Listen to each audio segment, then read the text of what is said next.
Welcome back to the Grand Solar Minimum channel. Today is Tuesday, March 26th, 2019. Thank you guys for joining us tonight.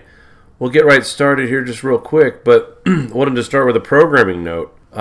Mari had released a video today that was once again covering the floods in the Midwest, and particularly some more unfortunate footage of grain silos.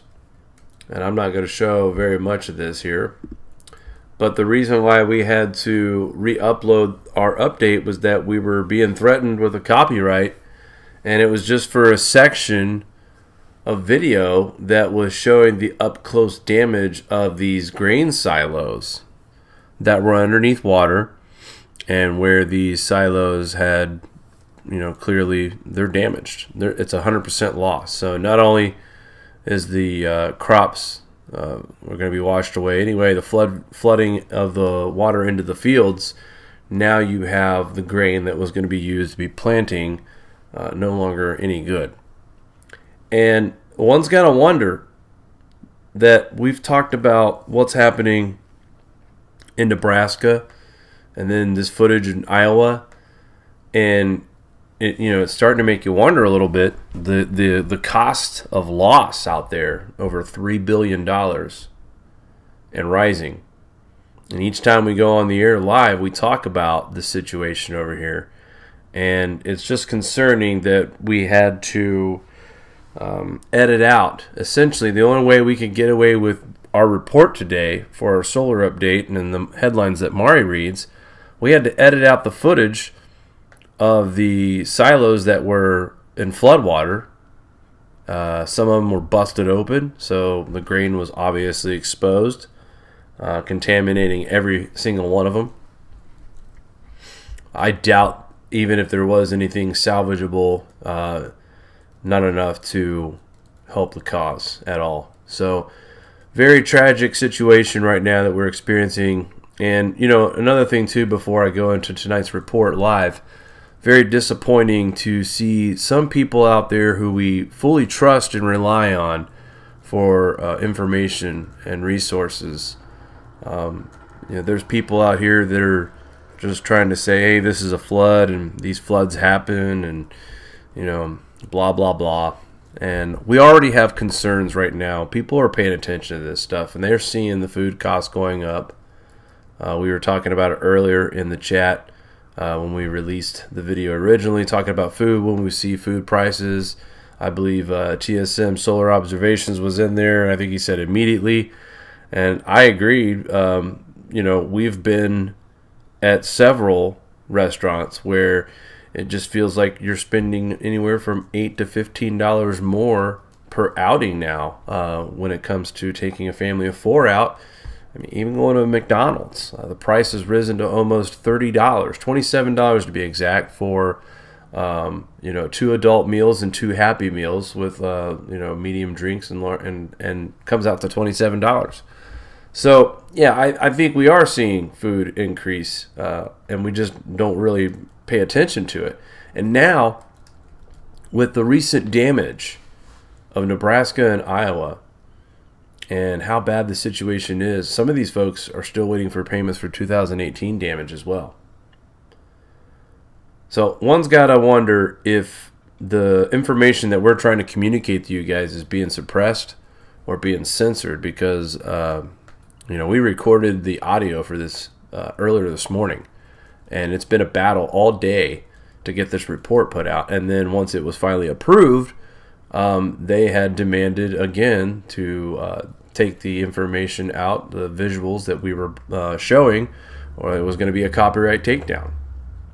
So for those of you who had questions on why this video is re-uploaded from earlier, I just want to clarify, it certainly feels like right now that the information is being suppressed. And on a lighter side of this, at the end of the video, Mari is promoting her hilarious creation of her latest t-shirt with Al Gore, and the question says "me lie?" ?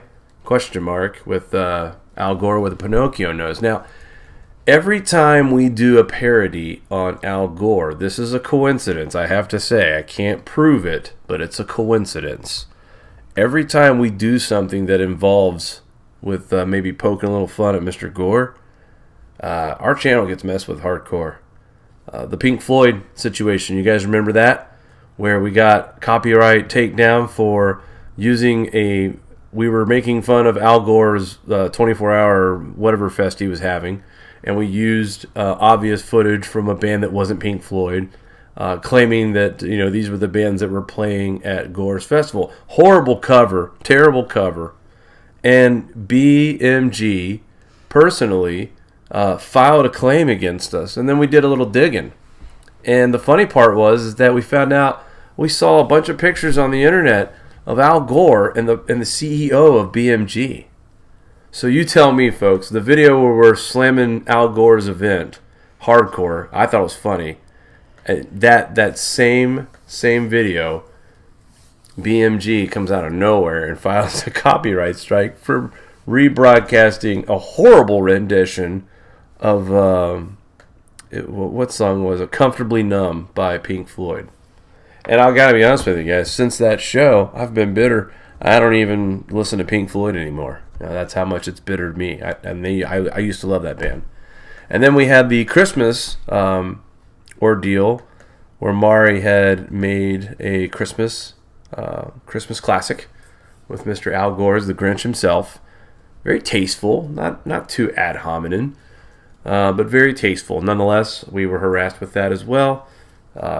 Several issues with posting it to YouTube. So it could be a coincidence that that was a video that we mentioned with Al Gore. It also is a coincidence that the footage that is being asked to be removed is some serious, sobering, okay, this is real footage of these silos that are underwater, that are damaged from the floodwaters and will not be usable for this upcoming season. All right, so let's get into the thick of things here tonight. Green New Deal vote, glaciers growing, lots to report. GSM News, the Grand Solar Minimum channel. And, of course, thank you to my producer, Mari, for always coming up with the lovely meme of the night. This one's pretty accurate. All right, there is the video if you guys want to watch along while we're looking at the articles. Our solar wind speed tonight for our space weather section is coming in at a 353 even kilometers per second with a density of 20. And right now, we are not looking at any sunspots on our sun, and we'll go ahead and play this and zoom in to the front facing. That is now 54 days in 2019 without a sunspot. We did have some action for the last few days, but that is now exiting Earth-facing areas. And also, I sideswiped something I shouldn't have sideswiped. But what I was getting into, though, showing the SDO motion before this, we see our solar flares continuing to dive bomb. Well, that's just because we are now looking at the sun, or the sunspot that was giving us so many issues, the C-class flares, the CIR, nothing traumatic. No, everybody's alive and well, so just some minor solar events from this last bit of action. A lot was made of this sunspot that we had. That was sunspot number 49, as high as I saw it get. And some impressive C-class flares for this part of a minimum. I get it. But yet, folks have to stay focused on the fact that that this is not uncommon to see C-class events. And in my opinion, it could have been worse than that. And to me, this is still a sign that our sun is going to sleep. So nothing to be alarmed about. We will get this kind of information from time to time. While I'm waiting for Grand Solar Minimum news real quick, I wanted to point out one day of current spotless days in a row, 54 for the year. Our KP is sitting at 2, and our 24-hour max is sitting at a 3. And let's see if we've got, we've got the other side of the sun back. So let's go ahead and check it out. Do we see any more activity? No, not right now. But the last sunspot that we had just appeared out of nowhere. So this looks like a pretty quiet sun. Some possibilities of some coronal holes, some light activity in the southern region of the sun on the other side. But right now, nothing to speak of. So it's possible we will see consecutive days in a row without sunspot activity. And taking a look at our TSI reading for March 17th, 2019, came in at 1360.6902. So again, some fluctuation with the TSI here as of late compared to what we've seen in the past. It has not been this much fluctuation of the TSI. As we go back to February and January, I mean, this was pretty much the movement here, the waves, and we didn't see this extreme up and down roller coaster, not even back here. So interesting stuff that we're looking at here with the TSI. It was leveling out, staying pretty quiet, and here lately it's been kind of fluctuating. But again, when we're talking about between 1360.69 and 1360.70, so we're not talking about leaps and bounds here, nothing to be alarmed about or anything like that. All right, so let's go ahead and take a look at our world news headlines. At least 18 killed, more than 90 injured as violent flash floods hit Shiraz, Iran. Now, I saw the footage for this on Twitter, and it is absolutely horrifying. At least 18 people have been killed and 94 injured after heavy rain hit the city of Shiraz, southern Iran, on Monday, March 25th, causing severe flash flooding. Heavy rain started falling in the historic city of Shiraz, Fars province on Monday morning, producing sudden and violent flooding in which at least 18 people lost their lives. Flash floods started from the hills around the city in a matter of minutes, inundating parts of the city. The chief coroners of the city said that 6 men, 7 women, and 3 children were confirmed dead in the floods, and dozens of people have been taken to hospitals with injuries. Head of Iran Police Information and Traffic Control Center, Nadir Rahmani, she said the flood has carried away more than 200 vehicles, though the exact number is not yet clear. He said the heavy rains were expected and preparations had been made days in advance, but many of the people did not heed the warnings. In addition, the speed of the floods surprised them all. Here's just a little bit of some of the footage here of the rushing water. This is minor compared to some of the inner city images that we received, where some people were stranded out in the middle of the street and were not able to hang on and lost, were also pushed down the currents. Let's see if I can find that footage. According to state-run Press TV, the northern provinces of Golestan and Mazandaran have been struggling with flooding for over a week, and 5 people have been killed. 56,000 have been affected. So this has been a problem for quite some time, folks. They have been dealing with these conditions for over a week. And like I said yesterday, I saw footage that had people who were trying to hold on to a tree of some sort while water at least waist high. Now imagine it not just waist high, but at a very fast current. And unfortunately, some people lost their grip and they were pretty much carried away by the current. We could only pray and hope that they were able to somehow be rescued safely. But guys, when you see fast-moving floodwaters like that, you don't want to chance it. Don't try to cross it. Very powerful currents, and it's even in cars. Once your car is lifted up and carried away, it's in God's hands at that point. So if you are aware, please heed the warnings. And the cheesy saying of turn around, don't drown is absolutely 100% spot on. We'll leave the link on our page. Thanks to the watchers for their great coverage once again.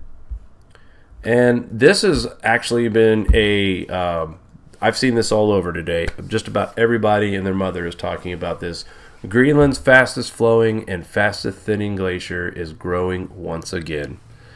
Thank God. Thank God that there's articles like this coming out. I also saw this one on, or What's Up With That also wrote up a piece on this as well. Guys, this is big in many ways because, we all know 2018 was not that greatest year for growth, and 17 especially. But when you talk to just an average person out there, and the conversation that I had about 2 weeks ago, And when I told them that the glaciers aren't melting in the Arctic, they looked at me and just, waved their hand at me like, you don't know what you're talking about. You're crazy. Now I have more proof, and not just showing them the northern hemisphere snow mass charts and all the ice growth and everything, but now we're starting to see it show up in our press. Thank you. Because you're not going to hear about this in mainstream media. It goes against everything that talks about, polar bears dying because of lack of glacier ice and stuff like that. So articles like this are proving that you're being lied to by the majority of the people in the mainstream media. So it's up to channels like us. I saw other channels who are covering this as well on YouTube. This is just, we don't do touchdown dances here, but when you see articles like this is our touchdown dance, I guess you could say, when you're reading things like this. And you guys can read about it here on watchers.news. I just wanted to bring it up because, we always see the starving polar bears and how they're dying. And, the pictures from Russia where the bears were invading a town because it's too warm in the Arctic. But in fact, what they're not telling you in the mainstream media is that these polar bears are increasing by almost 400%, according to Alaskan Inuits. So you talk to the local up there, and they'll tell you, hey, they're overflowing right now. 400% increase, guys. Think about that.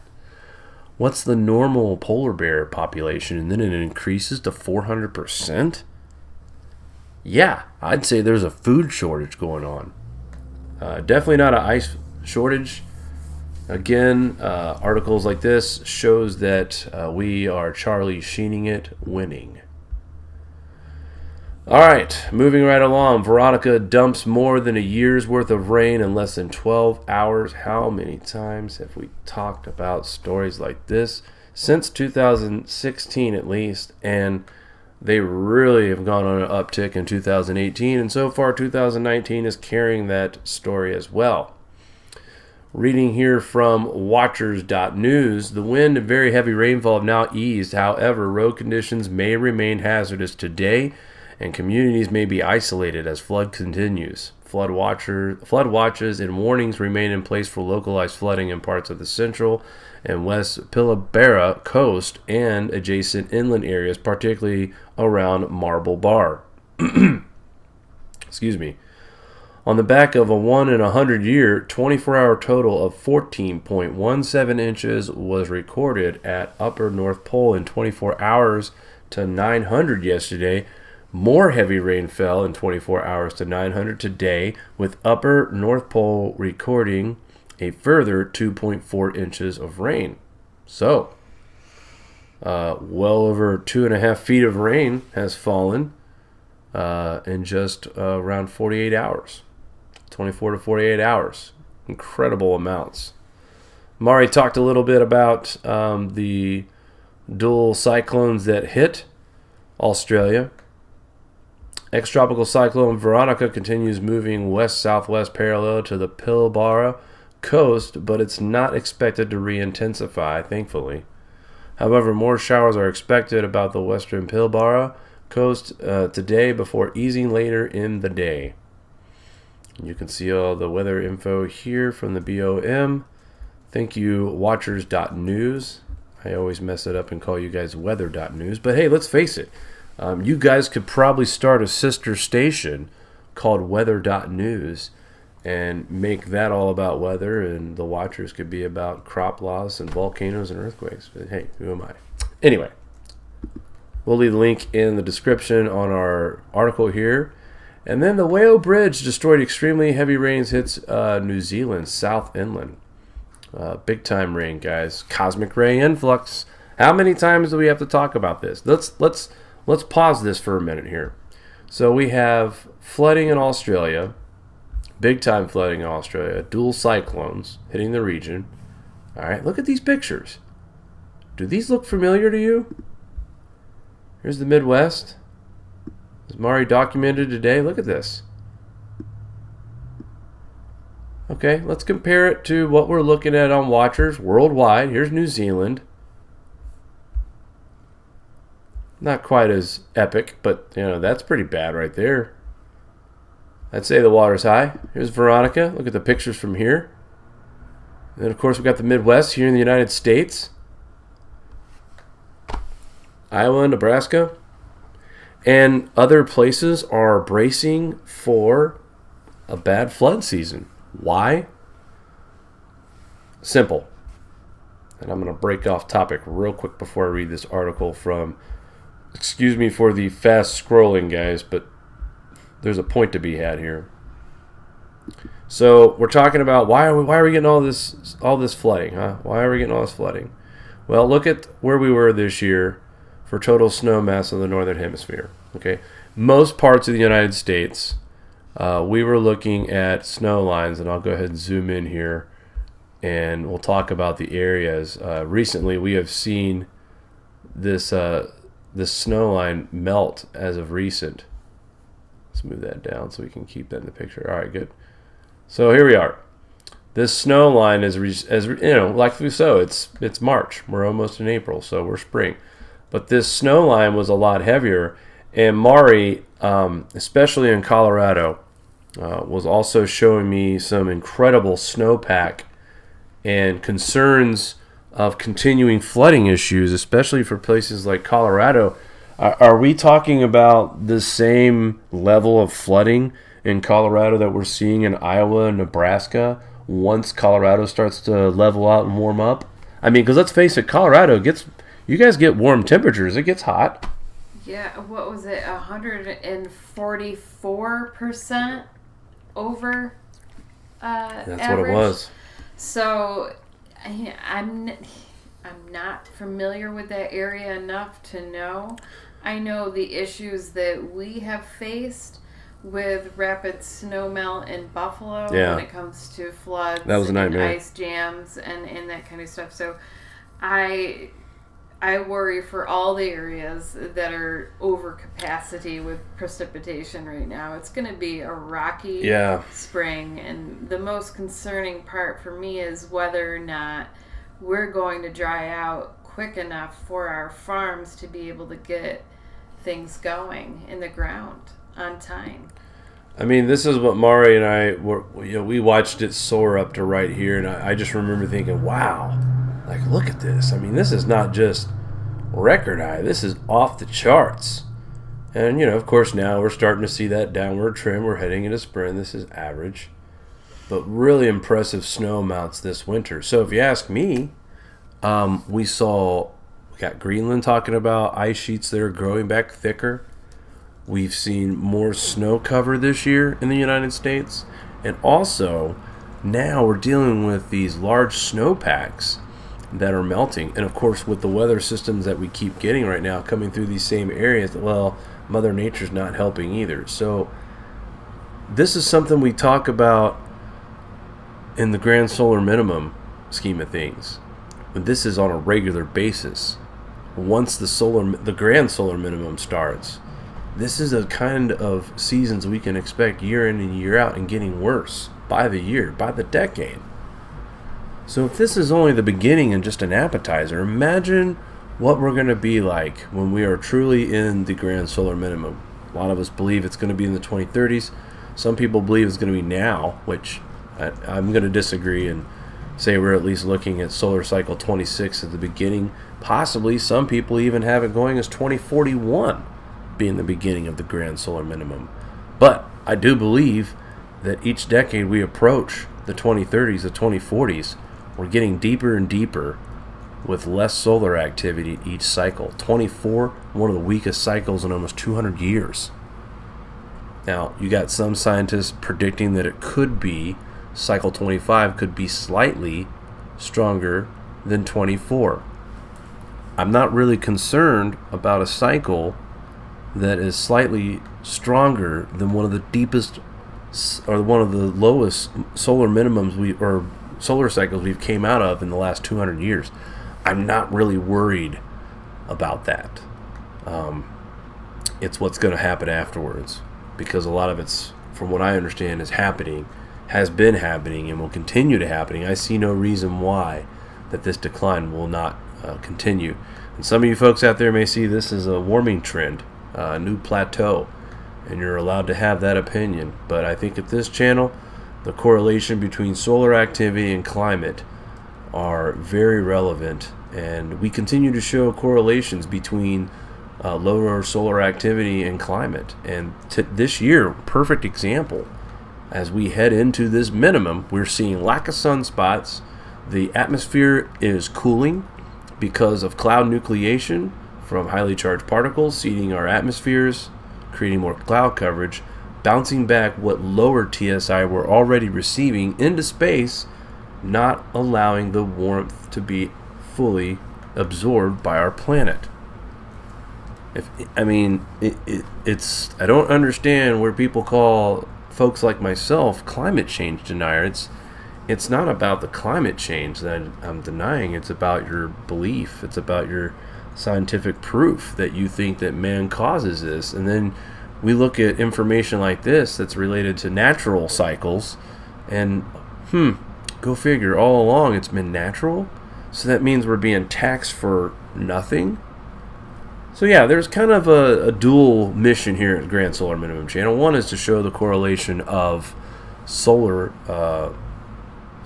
effects on our planet's climate, and the other is to expose this fraud of a tax that we've been paying for 30 years now through taxes. Taxes on your gas, taxes on your electricity, taxes on everything that goes back towards anything that puts emissions in the air. Because we've been told for the last 30 years that it's us that's doing this. I'm thankful for this channel. I'm thankful for the support. We have lots of subscribers. We have lots of people that help out with this channel on a daily basis. And, when you have people who help with information like we do, it makes it easy to broadcast it and carry it to you guys, because you guys are helping us find the actual source. And I also have a link I want to share as well that has to do with something very important here that I'm going to show you guys. Before we go into climate news, last headline for world news, Wallow Bridge destroyed as extremely heavy rain hits New Zealand South Island. Heavy rain over the past 2 days caused record levels in the river of the west coast of New Zealand South Island in less than 48 hours. Parts of the region recorded 21.6 inches of rain, nearly 10% of its yearly average. More than 11.8 inches of rain fell in just over 24 hours. So Australia and New Zealand dealing with 20 plus inches of rain in a short period of time. And, we add this to the list of flooded out areas. United States, Australia, Iran, New Zealand. It's worldwide, folks. Leave the links on our article. Guys, we'll be right back here. Don't go anywhere.